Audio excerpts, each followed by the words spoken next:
In this video, we're going to talk about savings plans. Now, we did kind of discuss this when we were looking at present value and future value at the end of the previous section. But it's the idea that we're going to have actual payments, monthly payments into an account that will allow us to save money over a period of time. So, of course, as we're depositing more and more as the years go on, we're going to be earning interest on more and more money. Um, the formulas I have listed here are very similar to the ones we saw previously, where we have an R, which is the rate, N, which is how many times it's compounded. And then now we're introducing D, where D is a regular deposit or payment amount each month. And you'll notice we have two formulas, one which is going to calculate the balance in the account after a period of time, and the other one which is actually going to calculate the payment. So let's use these formulas and give them a try and kind of see how they work. So get your calculators ready, and here we go. So at the age of 22, Gina starts an IRA savings for retirement. Smart. She deposits $150 at the end of each month. If she can count on a constant APR of 7.8%, how much will she have when she retires at age 65? Okay, so we're going to use the first formula. And here, I'm just going to write it down since I'm going to be kind of moving the screen away. To the NT minus 1 all over R over N. Okay, great. Now, in this formula, we know that since she is depositing $150 each month, the fact that she's depositing it each month, that means it's compounded monthly. So right off the bat, N is going to be 12. All right. D, our deposit is going to be that $150 that she is depositing. The APR of 7.8% we'll write as 0.078. And then the last thing we need to figure out is T. So since she's starting at 22 and she's going to retire at 65, let's subtract those. And that will give us 43. So T is 43. All right. So let's plug that all in.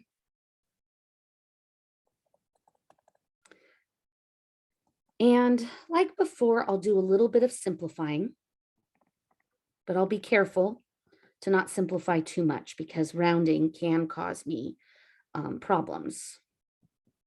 So 12 times 43 minus 1 all over 0.078 over 12. So first thing I want to do is I want to calculate that 0.078 over 12 and plug that into the calculator, which I already did, and it comes out to a nice decimal. So it comes out to 0.0065. So I'm going to erase what I have here, but I encourage you not to erase. You're probably not writing nearly as big as I am on your paper. So go ahead and just rewrite this. And instead of 0.078 over 12, I'm going to go ahead and write 0.0065. And that's just going to make my life a little bit easier. 0.0065. And the other thing I want to go ahead and calculate is the 12 times 43. So plugging that into the calculator, I got 516. Okay, so this is what I'm going to plug into the calculator. And it's wise, unless you have a graphing calculator, to just kind of do it in steps. Start with the parentheses, then raise it to the exponents, like apply order of operations here. Okay, so starting in the parentheses, that's going to just be 1.0065. And in fact, I have a calculator. I'm going to do it on the computer calculator here. So 1.0065, and I'm going to raise that. This is the raise to button to the 516. And then I'm going to subtract 1. And that's what's inside the parentheses, the brackets here. Let me go ahead. Switch back here. Oops. Close that. I don't need that open. All right, there we go. So that's what's inside the bracket. And then I'm going to multiply that by 150, which gives me that number. And notice, by the way, I'm not rounding. I'm just keeping it in the calculator. And then I'm going to divide all of this by 0.0065. And there we go. 600 and, oops, let me switch back to the pen. 638, I'm sorry, 630,185 and then 96 cents if I'm rounding that. Quite a nice chunk of money. $150 isn't too bad for most people if they can swing it, if they have a good job. Okay. So the question or follow-up here on this example is how much of her ending balance actually came from her deposits and how much came from her interest. So to figure out how much she put in, that means I'm going to take the fact that she paid $150 a month, 12 times a year for 43 years. So I'm going to multiply that out. And that gives me $77,400. Wow. So she literally put in $77,400 and the final account was $630,000. That shows you how much interest plays a part here. So to calculate the interest then, we'll subtract that 77,400. And here I didn't do that ahead of time, so let me do that.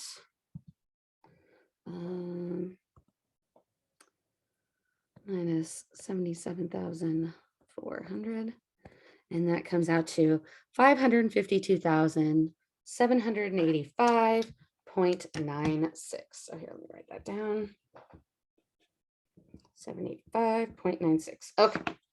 So 552,785.96. So this is how much actually was earned from the interest. And this is how much Gina put in. So as you can see, huge, huge difference the interest makes. And then of course, the longer it's able to sit in the account, the more work the interest is going to do for you. Okay, so let's try another one. This time we're interested in purchasing a car in 3 years and want to only spend about $12,000. So let's say that you have a bank that offers a plan with a guaranteed 6.5% as long as you make regular monthly deposits. How much should you deposit in order to have $12,000 in 3 years? So this is actually a really smart way to deal with a car, right? To kind of create a little savings account, save up for it, and then you don't spend, you're not ever going to be spending your money on interest. Interest is going to be working for you to earn more money. Now, 3 years isn't a long time. You're not going to get tons of interest, but you are going to get some. So let's see what happens. Let's start by figuring out how much you need to deposit. So this is going to use the other formula, the second formula, the D equals formula. So let me go ahead and, scroll back. And of course, my computer is acting funny. Let me just reload that up. Interesting. There we go. Okay. So let's write that formula down. Oh yeah, sorry, I already switched the pen. So D equals, so it's A times R over N all over bracket 1 plus R over N T minus 1. All right. So in this problem, let's see. Again, monthly deposits. That means that our N is going to equal 12. 3 years, there's our T. The amount we'd like at the end is A, 12,000. And then our rate is 6.5, which I'll write as 0.065. All right, so here we go. Let's plug this all in. So D equals 12,000 times 0.065 divided by 12 all over 1 plus 0.065 divided by 12. That's sad looking too. Let me clean that up. So the 12 times 3 minus 1. So that's a times symbol, not 12.3, but 12 times 3. Okay, so now I'm going to plug in the 0.065 divided by 12 in the calculator. And if I recall, it doesn't come out nice. Hit clear. 0.065 divided by 12 comes out to, yeah. All right, now, when I first did this, I rounded to 5 decimal places. I rounded to 0.00542. And my answer was very close to what it would have been if I didn't round at all. But if you're going to round, go out to decimal places. That'll typically work. You'll be able to probably get very close to the answer. Now, isn't too terrible about it. There is a little bit of error attached to the problems. So when people write the problems, they typically allow that, people might be rounding, and therefore it may not be exact. So usually it's not going to be an issue, but every once in a while you might round it too much, and then it does cause the computer to say, well, you're not close enough. In general, as long as you are showing me what you are putting it in, like what you're rounded it to, I'm not too scary about that on fill-in parts of the exam.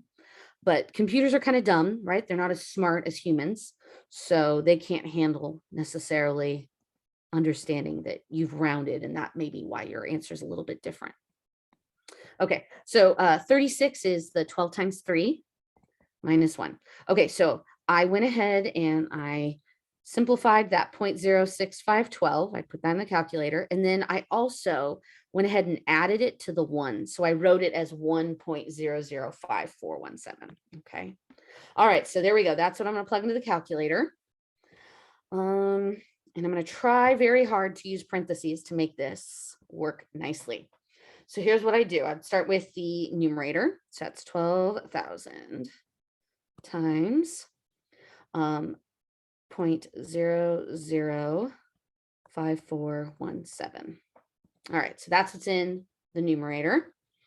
Then I'm going to divide that, and here's where I'm going to use parentheses. So parentheses, I'm going to divide that by 1.005417, and then I'm going to raise that number to the 36, and then I'm going to minus 1 and close the parenthesis and hit equals, and there we go. So 302.79. So that's like a car payment. However, it's a lower end car payment. And usually if you have a lower car payment, it's because you're going to pay it off in 5 years, which means you're going to pay a lot more in interest. By doing it in 3 years, you're not paying anything to the interest. You're just saving up. And like I said, interest is actually earning you some money. So let's see what percent of the 12,000 balance actually came from interest. So let's start by figuring out how much you added into the account. So I'm going to, because of space, I'm going to kind of do this up above, since I have a little bit of space here. So I'm going to take that 302.79, right? 12 months in the year for 3 years. And let's see, that comes out to, I got, oh, actually here, let me just double check my number because I may have used the wrong rounding. So 12 times 3 times 302.79 comes out to 10,944. Oh, 900.44. There we go. Okay, so that's how much money you're going to put into the account. So then interest is going to earn, I'm going to take 12,000 and subtract that. So here, I'm going to cheat and just do minus 12,000. That's going to give me a negative, but that's fine. So you've earned almost $1,100 in interest. 1099.56. All right. And then that's not what they asked. They asked you to figure out what percent came from interest, right? What percent of the balance came from interest? So we need to divide this answer by 12,000.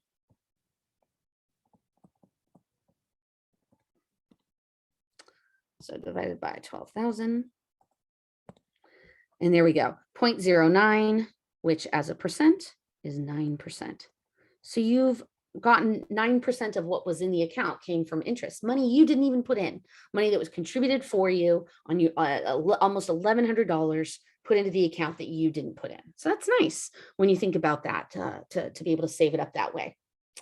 Okay, so let's look at another example, a common one, retirement, saving for retirement. So let's say you want to save up, oh, sorry, you're 35 years old.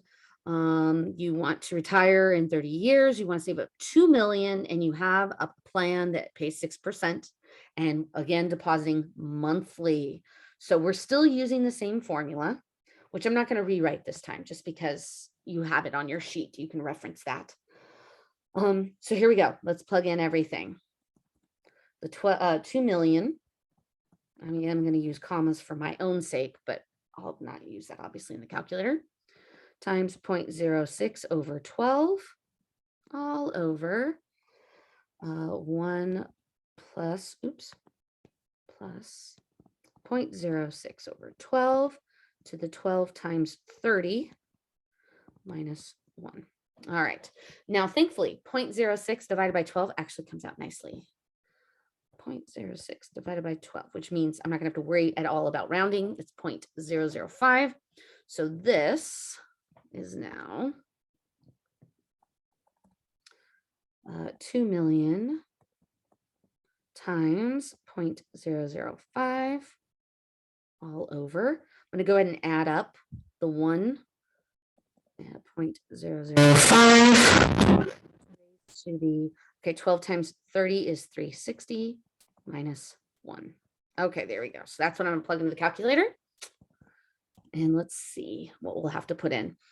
Now, just a quick comment before I do this. So you'll notice that the very first problem, it was like 40 something years. Okay. And they were putting $150 in and they didn't even get to $1 million. So I'm kind of prefacing that because I want you to understand we're shortening the time by 10 years, a whole decade, which means we're going to be putting in significantly more than $150. All right. So I'm expecting this to be a pretty significant payment in order to save up 2 million for retirement. All right. Okay, so here we go. I'm going to times this by 2 million. Oh, I forgot the calculator, put the zeros in there. That's so nice. Okay, so that's 10,000. And then I'm going to divide that by parentheses 1.005 raised to the 360 minus 1, close the parentheses, equals, and here we go. We've got $1,991.01. Sorry. Yeah, I wrote that right. 991.01. There we go. Okay. So that's how much you're going to need to put into the account in order to save up to 2 million in 30 years.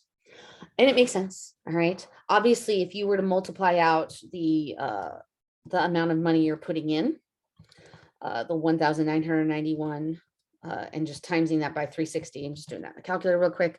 I mean, you're only putting in 700,000 or so, a little over $700,000 yourself. So the, over $1 million is coming from interest. So the interest is working for you. But as you can see, you do have to put in quite a bit in order to make that happen. If you're hoping to put in less, you need to start in much earlier to get to that type of number.